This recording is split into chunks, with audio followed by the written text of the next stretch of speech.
ఈ మాటలని ఎందుకో? ముందు ఏం చేయాలో అది చూడండి. పీకే చెప్పాడు కదా సింపతి వర్కౌట్ అవ్వాలని.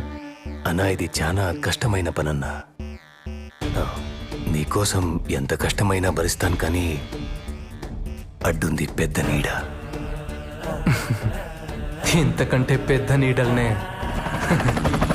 చూడు, నీకు కావలసిన సపోర్ట్, ఇన్ఫ్లుయెన్స్ నేను చూసుకుంటాను. నువ్వేం చేయాలనుకున్నావో చేసేయి.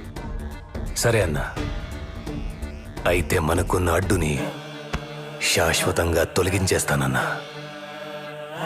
నీకు రాజకీయ భిక్ష పెట్టుండాను. ఆ కృతజ్ఞతను చూపెట్టే సమయం ఇది. నువ్వేం చేయాలనుకున్నావో చేయి. నేను సీఎం అవ్వాలి, అంతే.